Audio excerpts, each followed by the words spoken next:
जय श्री हरि नारायणं नमस्कृत्य नरं चैव नरोत्तमं देवीं सरस्वतीं व्यासं ततो जयमुदीरयेत्।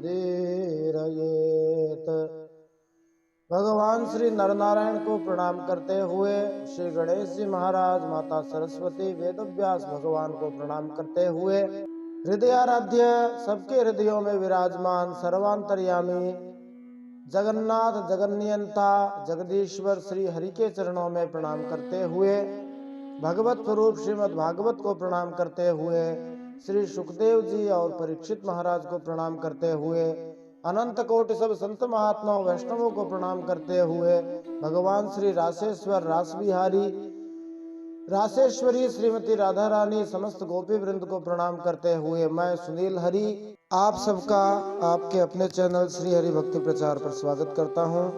इस पर हम प्रतिदिन श्रीमद् भागवत महापुराण के संस्कृत श्लोक हिंदी भावार्थ रोचक प्रश्नों सहित सुन रहे हैं। अब हम इसके दशम स्कंद के पूर्वार्ध के 33वें अध्याय में महारास के प्रसंग में श्लोक संख्या 9 से श्रवण करते हैं। पिछले भाग में हमने श्लोक संख्या 8 तक महारास के प्रसंग का श्रवण किया था, जिसमें भगवान ने किस प्रकार दिव्य रास क्रीड़ा आरंभ करी, उसकी पूर्व पीठिका पूर्व भूमिका हमने जानी थी। अब उसके आगे का श्लोक संख्या 9 से भगवान के साथ किस प्रकार उनकी दिव्य लीला हुई उसको हम जानेंगे। उसको जानते हुए हम इन प्रश्नों के उत्तर भी साथ में ही प्राप्त कर सकते हैं। गोपियों का जीवन भगवान का प्रेम है। प्रसन्न गोपियों द्वारा ध्रुपद गायन तथा नृत्य, गोपियों के साथ भगवान श्री कृष्ण की क्रीड़ा मानो परछाई के साथ बालक क्रीड़ा, ये एक महत्वपूर्ण प्रश्न है। असंख्य गोपियों माने लगभग 3 अरब 300 करोड़ गोपियों के साथ भगवान श्री कृष्ण ने कैसे नृत्य किया होगा, ये भी एक महत्वपूर्ण प्रश्न है। श्री सुखदेव जी द्वारा अचानक रासलीला का गायन समाप्त क्यों कर दिया गया, ये भी एक महत्वपूर्ण प्रश्न है। आइए इन सब प्रश्नों के उत्तर श्लोक संख्या 9 से श्रवण करते हुए प्राप्त करते हैं। उच्चैर्जगुर्नृत्यमाना रक्तकण्ठ्योरति प्रिया कृष्णाभिमर्षमुदिता यद्गीतेनेदमावृतम् काचित् समं मुकुन्देन स्वरजातिरमिश्रिता उन्निन्ये पूजिता तेन प्रियता साधु साध्विति तदेव ध्रुवमुन्निन्ये तस्यै मानं च ववदात्। गोपियों का जीवन भगवान की रति है, प्रेम है। वे श्री कृष्ण से पास पास लगते हुए नाचते नाचते ऊंचे स्वर से मधुर गान कर रही थी। श्री कृष्ण का स्पर्श पा पाकर गोपियां और भी आनंद मग्न हो रही थी। उनके राग रागिनियों से पूर्ण गान से यह सारा जगत अब भी गूंज रहा है। संगीत की प्रामाणिक पुस्तक संगीत सार के अनुसार तावंत एव रागा स्युर यावत्यो जीव जातयः तेषु षोडश साहस्री पुरा गोपी कृतावरा। जितनी जीव योनियां हैं उतने ही संगीत के राग हैं। उनमें से 16,000 राग प्रमुख हैं जिन्हें गोपियां प्रकट कर रही हैं। इस प्रकार गोपियों ने 16,000 अनेक राग उत्पन्न किए और वे ही रागें बाद में सारे विश्व में फैल गए। यद गीते ने दमावृतम शब्दों से यह भी सूचित होता है कि आज भी संपूर्ण विश्व में भक्त लोग गोपियों का अनुकरण करते हुए भगवान श्री कृष्ण की महिमा का गायन करते हैं। अथवा समझो आज भी जहाँ कहीं भी गाने सुनाई देते हैं वे सारे गाने समझो कि भगवान से और उनके भक्तों से ही निकले हैं। सुखदेव जी कहते कोई गोपी भगवान के साथ उनके स्वर में स्वर मिलाकर गा रही थी। वह श्री कृष्ण के स्वर की अपेक्षा और भी ऊंचे स्वर से राग अलापने लगी। उसके विलक्षण और उत्तम स्वर को सुनकर वे बहुत ही प्रसन्न हुए और वाह वाह करके उसकी प्रशंसा करने लगे। उसी राग को एक दूसरी सखी ने ध्रुपद में गाया। ये ध्रुपद एक अलग प्रकार की राग हुआ करती है, उसका भी भगवान ने बहुत सम्मान किया। कई स्थानों पर इस रागों में गाया जाता है जिसको ध्रुव पद अथवा ध्रुपद कहते हैं। फिर सुखदेव जी आगे गाते हैं काचिद रास परिश्रांता पार्श्वस्थस्य गदाभृतः जग्राह बाहुना स्कंधम श्लथाद्वलय मल्लिका तत्रैकांसगतं बाहुं कृष्णस्योत्पलसौरभं चन्दनालिप्तमाघ्राय हृष्टरोमा चुचुम्बः। एक गोपी नृत्य करते करते थक गई। उसकी कलाइयों से, कंगन और चोटियों से बेला के फूल गिरने लगे। तब उसने अपने बगल में ही खड़े मुरली मनोहर श्याम सुंदर के कंधे को अपनी बाह से कसकर पकड़ लिया। श्री जीव गोस्वामी की व्याख्या है इस श्लोक पर कि इस श्लोक में प्रयुक्त गदा शब्द नृत्य शिक्षक के उपयुक्त गदा की ओर संकेत करता है। भगवान श्री कृष्ण अपने साथ यह गदा रास नृत्य के आनंद को बढ़ाने के लिए ले आए थे। श्री विश्वनाथ चक्रवर्ती ठाकुर कहते हैं कि यहाँ पर जिस गोपी का उल्लेख हुआ है वह श्रीमती राधा रानी है, जबकि पिछले श्लोक में वर्णित जो दो गोपियां हैं वे क्रमशः विशाखा तथा ललिता हैं, जिनमें विशाखा ने तो मधुर गान किया था और ललिता ने ध्रुपद में गान गाया था। यहाँ पर राधा रानी भगवान के गले लग रही है। यहाँ पर राधा रानी भगवान के एकदम पास खड़े होकर उनकी बाह को पकड़े हुए हैं, जैसे प्राय राधा जी कृष्ण जी खड़े हुए दिखाई देते हैं हमें मंदिरों में, मूर्तियों में, वैसे ही भगवान श्री कृष्ण ने अपना एक हाथ दूसरी गोपी के कंधे पर रखा था। वह स्वभाव से तो कमल के समान सुगंध से युक्त था ही, उस पर बड़ा सुगंधित चंदन का लेप भी था। उसकी सुगंध से वह गोपी पुलकित हो गई, प्रसन्न हो गई, उसका रोम रोम खिल उठा। उसने झट से भगवान के हाथ को चूम लिया। यहाँ पर राधा जी की बात हो रही है, परंतु राधा जी का नाम नहीं आया है। कस्याचिन्नाट्य विक्षिप्त कुंडल द्विषमंडितम गंडम गंडे संदधत्या आदातांबूलचर्वितम् नृत्यन्ती गायती काचित् कूजन्नूपुरमेखला पार्श्वस्थाच्युतहस्ताब्जं श्रान्ताधात्स्तनयोः शिवम् शांताधात्स्तनयोः शिवम्। एक गोपी और थी जो नृत्य कर रही थी। नाचने के कारण उसके कुंडल हिल रहे थे, उनकी छटा से उसके गाल और भी चमक रहे थे। उसने अपने गालों को भगवान श्री कृष्ण के गालों से सटा दिया और भगवान ने उसके मुंह में अपना चबाया हुआ पान दे दिया।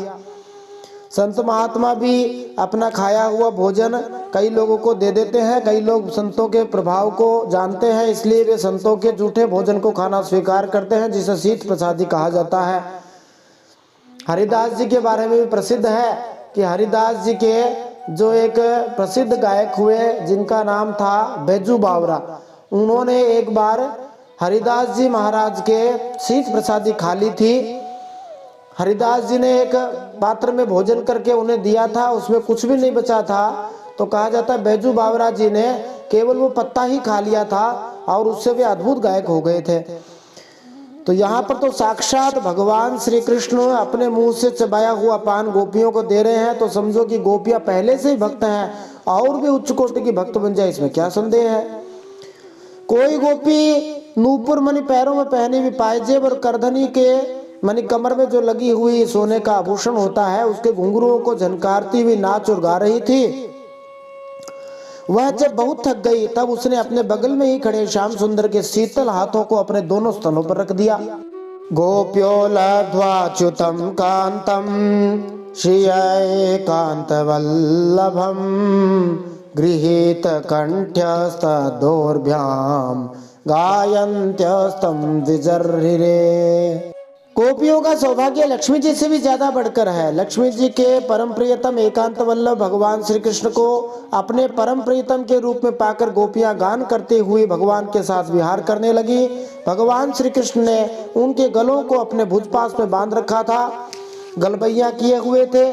उस समय गोपियों की बड़ी अपूर्व शोभा हो रही थी। सुखदेव जी उस शोभा का वर्णन वसंत तिलका छंद में करते हैं। कर्णोत्पलालक विटंक कपोल घर्म वक्त्र श्रियो वलयनूपुर घोषवाद्यैः गोप्यः समं भगवता नन्दितो स्वकेश स्रस्तस्रजो भ्रमर गायक रास गोष्ठ्याम। उन गोपियों के कानों में कमल के कुंडल शोभायमान थे। घुंघराली हल्के मानी जो उनके करली हेयर्स थे वे उनके कपोलों पर गालों पर लटक रहे थे। पसीने की बूंदें झलकने से उन गोपियों के मुख की छटा निराली ही हो गई थी। वे रासमंडल में भगवान श्री कृष्ण के साथ नृत्य कर रही थी। उनके कंगन और पायजबों के बाजे बज रहे थे। भौरे उनके ताल सुर में अपना सुर मिलाकर गा रहे थे और उनके जूड़ों तथा चोटियों में गूंथे हुए फूल गिरते जा रहे थे। यद्यपि भंवरे दिन में ही उड़ा करते हैं, रात्रि में विश्राम करते हैं, परंतु ये समय विलक्षण था। फिर सुखदेव जी उपजाति छंद में गाते हैं, भगवान का जो नृत्य है उसकी तुलना बड़ी ही अच्छी की गई है। सुखदेव जी कहते हैं, एवं परिष्वङ्गकराभिमर्श स्निग्ध क्षणोद्दामविलासहासैः रे मे रमेशो व्रज सुंदरीभिर् यथार्भकः स्व प्रतिबिंब विभ्रमः। सुखदेव जी कहते हैं, देखो परीक्षित, भगवान रमा रमण है, मानी रमा लक्ष्मी जी के साथ सदा रहते हैं। वे भगवान श्री कृष्ण कभी उन गोपियों को अपने हृदय से लगाते, कभी हाथ से उनका अंग स्पर्श करते, कभी प्रेम भरी तिरछी चितवन से उन गोपियों की ओर देखते, तो कभी लीला से उन्मुक्त हंसी हंसने लगते। इस प्रकार उन्होंने ब्रज सुंदरियों के साथ क्रीड़ा की, विहार किया। अब कोई सोचेगा ये क्या कर दिया, तो कुछ भी नहीं किया। भगवान ने ठीक वैसे ही किया जैसे कोई छोटा सा बच्चा होता है, नन्हा सा शिशु होता है, निर्विकार भाव से अपनी परछाई के साथ खेलता है। तो परछाई के साथ खेलता है तो कभी अपने हाथ को पकड़ लेता है, कभी अपने पैर को पकड़ने की कोशिश करता है, परंतु नहीं पकड़ सकता है। तो ऐसा ही खेल भगवान श्याम सुंदर खेल रहे हैं। श्री भक्ति सिद्धांत सरस्वती ठाकुर ने इस श्लोक की टीका इस प्रकार की है, केवल भगवान श्री कृष्ण ही परम पूर्ण सत्य हैं और उनकी शक्तियां असीम हैं। ये सारी असीम शक्तियां व्यक्तिगत रूप धारण करके भगवान श्री कृष्ण को उनके लीलाओं में लगाती हैं। जिस प्रकार उनकी एक परम दिव्य शक्ति की ऐश्वर्यपूर्ण अभिव्यक्ति से श्री भगवान की असंख्य शक्तियां प्रकट हो जाती हैं, उसी प्रकार रास नृत्य में भगवान श्री कृष्ण अपने आप को उतने ही गुणे रूपों में प्रकट करते हैं जितनी शक्तियां गोपियों के रूप में है। हर वस्तु श्री कृष्ण है, किंतु श्री कृष्ण की इच्छा से उनकी आध्यात्मिक शक्ति योग माया गोपियों को प्रकट करती है। जब उनकी अंतरंगी शक्ति योग माया उनके दिव्य भावों के बढ़ाने के लिए ऐसी लीलाएं प्रकट करती है, तो यह वैसा ही होता है जैसा कि कोई बालक अपनी ही परछाई से खेल रहा हो। मानी परछाई व्यक्ति से अलग नहीं होती, ऐसे ही ये गोपियां भगवान से अलग नहीं है, एक ही है। किंतु चूंकि ये लीलाएं उनकी ही आध्यात्मिक शक्ति द्वारा रची जाती, अतः वे नित्य तथा स्वतः प्रकट होने वाली हैं। जैसे मनुष्य के बिना परछाई का कोई अस्तित्व नहीं, ऐसे ही भगवान के बिना भक्तों का कोई अस्तित्व नहीं है। तो भगवान इनसे अलग कदापि नहीं है। फिर आगे सुखदेव जी गाते हैं, तदंग संग प्रमुदाकुलेन्द्रिया केशान्दुकूलम कुच पट्टिकां वा नांजः प्रतिव्यो डूमलं व्रज स्त्रियो विस्रस्तमाला भरणा गुरुद्वः। सुखदेव जी कहते हैं, भगवान के अंगों का संस्पर्श प्राप्त करके गोपियों की इंद्रियां प्रेम और आनंद से विभल हो गई। उनके बाल बिखर गए, फूलों के हार टूट गए, गहने अस्त व्यस्त हो गए। वे अपने बाल, वस्त्र और कंचुकी को भी पूर्णतया संभालने में असमर्थ हो गई।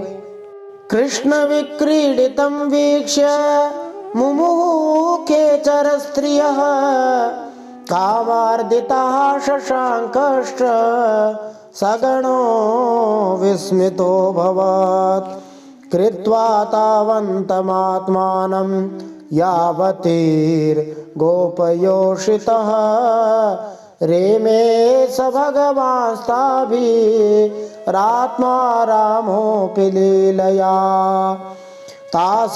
तासामतिविहारेण शान्तानां वदनानि सह प्रामृजत् करुणा प्रेम्णा शन्तमेनाङ्ग पाणिना शन्तमेनाङ्ग पाणिना। भगवान श्री कृष्ण की यह दिव्य रासक क्रीड़ा देखकर स्वर्ग की देवांगनाएं अप्सराएं भी मिलन की कामना से मोहित हो गईं और समस्त तारों तथा ग्रहों के साथ चंद्रमा चकित विस्मित हो गए। यद्यपि भगवान आत्माराम हैं, सुखदेव जी सावधान कर रहे हैं कि भगवान को साधारण मनुष्य मत मान लेना कि जो से कोई साधारण मनुष्य किसी हीरोइनी के साथ नाचता है वैसे ही भगवान गोपियों के साथ नाच रहे हैं। सावधान, भगवान आत्माराम हैं, उन्हें अपने अलावा और किसी की भी आवश्यकता नहीं है। फिर भी भगवान ने जितनी गोपियां थी उतने ही रूप धारण किए और खेल खेल में उनके साथ इस प्रकार विहार किया। जब बहुत देर तक गान और नृत्य आदि विहार करने के कारण गोपियां थक गईं, तब करुणा से भरे हुए भगवान श्री कृष्ण ने बड़े प्रेम से स्वयं अपने सुख देने वाले करकमलों के द्वारा हाथों से उनके मुंह पहुंचे। धन्य है गोपियां, धन्य है गोपी प्रेम, धन्य है भगवान। भगवान कितना प्रेम अपने भक्तों से करते हैं ये हमें दिखाई दे रहा है। ये वही गोपियां हैं जो पीछे थोड़ी सी मानवती हो गई थी तो भगवान अंतर्धान हो गए थे। अब जो कुछ कर रही हैं श्री भगवान के लिए कर रही हैं, बिना अभिमान के निरभिमान होकर कर रही हैं। अतः भगवान प्रसन्न हैं। जो कुछ भी करे भगवान को प्रसन्न करने के लिए करे, निरभिमान होकर करे तो भगवान जल्दी राजी हो जाते हैं। फिर सुखदेव जी वसंत तिल का छंद में गाते हैं। गोप्यः स्फुरत् पुरट कुंडल कुंतल त्वीड गंडश्रिया सुधित हास निरीक्षणेन मानं दधात्यऋषभास्य जगुः कृतानि पुण्यानि तत्कररुह स्पर्श प्रमोदाः। सुखदेव जी कहते हैं भगवान के करकमल और नखों के स्पर्श से गोपियों को बड़ा आनंद हुआ। उन्होंने अपने उन गालों के सौंदर्य से जिन पर सोने के कुंडल झिलमिला रहे थे और घुंघराली हल्के कर्ली हेयर्स लटक रहे थे तथा उस प्रेम भरी चितवन से जो सुधा से अमृत से भी मीठी मुस्कान से उज्जवल हो रही थी, भगवान श्री कृष्ण का सम्मान किया और प्रभु की परम पवित्र लीलाओं का गान करने लगी। ताभिर्युत शममपोहितुमंग संग गृष्टस्रजस कुच कुमरंजिताया गंधर्व बालिभिरनुद्रुत आविशद्वाः शांतो गजीभिर्भरा दिव भिन्न सेतु।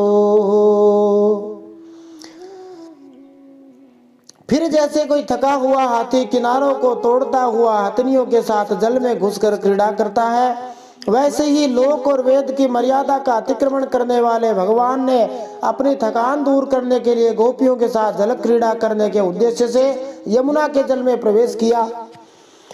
यहाँ पर भगवान को वेद की और लोक की मर्यादा का अतिक्रमण करने वाला बताया गया है। कोई ऐसा न समझे कि भगवान ने मर्यादा को ही पार कर दिया। ये साधारण लोगों की बात नहीं है, विशिष्ट लोगों की बात है। साधारण विशिष्ट कौन होते हैं? साधारण लोगों को पाप और पुण्य दोनों के ही फल भोगने पड़ते हैं। पापों के फल भोगने से नरक मिलता है, दुख मिलता है। पुण्यों के फल भोगने से स्वर्ग मिलता है, सुख मिलता है। परंतु इन दोनों से ही मुक्ति नहीं मिलती। भगवान के पास ऐसी वीटो पावर है, शक्ति है, जहां वे श्रीमद् भगवद गीता 18वें अध्याय 66वें श्लोक में शरणागति की बात कहते हुए कहते हैं, सर्वधर्मान् परित्यज्य मामेकं शरणं व्रज अहं त्वा सर्वपापेभ्यो मोक्षयिष्यामि मा शुचः। तुम केवल सब धर्म छोड़ के, सुख दुख छोड़ के, पाप पुण्य छोड़ के मेरी शरण में आ जाओ, मैं तुम्हें सभी पापों से मुक्ति दे दूंगा। तुम चिंता मत करो, पाप पुण्य का हिसाब ही बंद कर दूंगा। कोई इसे भी मर्यादा का अतिक्रमण भले ही कह दे, किंतु जैसे कोई पिता या माता अपनी संतान के लिए कुछ विशिष्ट कार्य करते हैं, पति कोई पत्नी के लिए विशिष्ट कार्य करता है, तो यह मर्यादा का अतिक्रमण नहीं है। उसी प्रकार भगवान किसी भी प्रकार लोक वेद की मर्यादा को अतिक्रमण नहीं कर सकते। परंतु भक्तों के लिए वे कुछ भी कर सकते हैं। क्योंकि मारवाड़ी में कहावत है, बाबो से ने कह दे बाबे ने कुण कह दे। बाबा को कोई नहीं कह सकता, भगवान बाबा है, सबसे ऊपर है। उनकी मर्जी हो तो वर्षा करे, उनकी मर्जी हो तो ना करे। एक खेत में वर्षा कर दे, दूसरे में ना करे, एक जगह सर्दी कर दे, एक जगह गर्मी कर दे, उनकी मर्जी। खैर उस समय भगवान की वनमाला गोपियों के अंग की रगड़ से कुछ कुचल सी गई थी और उनके वक्षस्थल की केसर से वह रंग भी गई थी। उसके चारों ओर गुनगुनाते हुए भंवरे उनके पीछे पीछे ऐसे चल रहे थे मानो गंधर्वराज उनकी कीर्ति का गान करते हुए पीछे पीछे चल रहे हों। फिर सुखदेव जी गाते हैं, सोमभस्यलं युवतिभिः परिषेच्यमानः प्रेम्णेक्षितः प्रहसति धीरितस्ततोऽङ्ग वैमानिकैः कुसुमवर्षिभिरीड्यमानो रेमे स्वयं स्वरतिरत्र गजेन्द्रलीलः। यमुना जल में गोपियों ने प्रेम भरी दृष्टि से भगवान को देख देख कर हंस हंस कर उन पर इधर उधर से जल की खूब बौछारें डाली। पानी उलीच उलीच कर भगवान को खूब नहलाया। विमानों पर चढ़े हुए देवता फूलों की वर्षा करके उनकी स्तुति करने लगे। इस प्रकार यमुना जल में स्वयं आत्माराम भगवान श्री कृष्ण ने गजराज के समान जल विहार किया। फिर सुखदेव जी वंशज छंद में गाते हैं, ततश्च कृष्णो पवने जलस्थल प्रसून गंधा नीलजोष्टदिक् तटे चचार भृंग प्रमदागणावृतो यथा मदच्योद द्विरदः करेणुभिः। फिर भगवान श्री कृष्ण व्रज युवतियों और भंवरों की भीड़ से घिरे हुए यमुना के तट के उपवन में गए। वह बड़ा ही रमणीय था। उसके चारों ओर जल और स्थल में बड़ी सुंदर सुगंध वाले फूल खिले हुए थे। उसमें भगवान इस प्रकार विचरण करने लगे जैसे मदमत्त गजराज हथनियों के झुंड के साथ घूम रहा हो। एवं शशांकांशु विराजिता निशाः ससत्य कामो नुरतावलागणः शिशेव आत्मन्यवरुद्ध सौरतः सर्वः शरत् काव्य कथा रसाश्रयाः। सुखदेव जी कहते, परीक्षित, शरद की वह रात्रि जिसके रूप में अनेक रात्रियां पुंजीभूत हो गई थी बहुत ही सुंदर थी। चारों ओर चंद्रमा की बड़ी सुंदर चांदनी छिटक रही थी। काव्यों में शरद ऋतु की जिन रस सामग्रियों का वर्णन मिलता है उन सभी से वह युक्त थी। उसमें भगवान श्री कृष्ण ने अपनी प्रेयसी गोपियों के साथ यमुना के पुलिन यमुना जी और उनके उपवन में निधिवन में विहार किया। सुखदेव जी फिर से सावधान करते हुए कहते हैं, हे श्रोताओं, ध्यान से सुनना, यह बात याद रखना कि भगवान सत्य संकल्प हैं। यह सब उनके चिन्मय संकल्प की ही चिन्मयी लीला है और भगवान ने इस लीला में काम भाव को, उसकी चेष्टाओं को तथा उसकी क्रिया को सर्वथा अपने अधीन कर रखा था, उन्हें अपने आप में कैद कर रखा था। यहाँ पर आए हुए रस शब्द का सटीक वर्णन करना कठिन है। यह वह आध्यात्मिक आनंद है जो भगवान श्री कृष्ण के साथ प्रेममय संबंध होने पर अनुभव किया जाता है। वह आनंद श्री भगवान तथा उनके भक्तों के साथ आध्यात्मिक लीलाओं के बीच अनुभव किया जाता है। श्री विश्वनाथ चक्रवर्ती ठाकुर बतलाते हैं कि व्यास जी, पराशर जी, जयदेव जी, लीला शुक मानी बिल्वमंगल ठाकुर, गोवर्धनाचार्य तथा श्री रूप गोस्वामी जी जैसे वैष्णव कवियों ने श्री भगवान के माधुर्य व्यापारों का वर्णन अपने अपने काव्यों में करने का प्रयास किया है, किंतु ये वर्णन पूर्ण नहीं है क्योंकि श्री भगवान की लीलाएं अनंत हैं। अतः ऐसी लीलाओं के महिमा गान का प्रयास अब भी जारी है, सदा चलता रहेगा। सब लोग भगवान की लीलाएं गा रहे हैं, गाते रहेंगे। भगवान श्री कृष्ण ने सुंदर रात्रियों वाली असाधारण शरद ऋतु का उपयोग अपने प्रेम व्यापार को बढ़ाने के लिए किया और वे शरद रात्रियां अनंत काल से दिव्य कवियों को प्रेरणा प्रदान करती रही हैं। अब ये लीला सुन करके यदि आप श्रोताओं के मन में कुछ जिज्ञासाएं, कुछ शंकाएं उत्पन्न हो रही हैं तो ये शंकाएं उठना स्वाभाविक है, क्योंकि ऐसी ही शंकाएं परीक्षित महाराज के मन में भी उठी थी और वहां जो बैठे हुए श्रोता थे उनके मन में भी उठी थी। अब इसका श्रवण हम अगले भाग में करेंगे कि परीक्षित महाराज के मन में क्या शंकाएं उठी और सुखदेव जी ने उनका क्या उत्तर दिया। पूज्य भाई जी श्री हनुमान प्रसाद जी पोद्दार के शब्दों में भी हम जानेंगे कि किस प्रकार से रास लीला दिव्य लीला है। इसको साधारण लीला समझना अपराध होगा। श्रीमन नारायणार्पणमस्तु।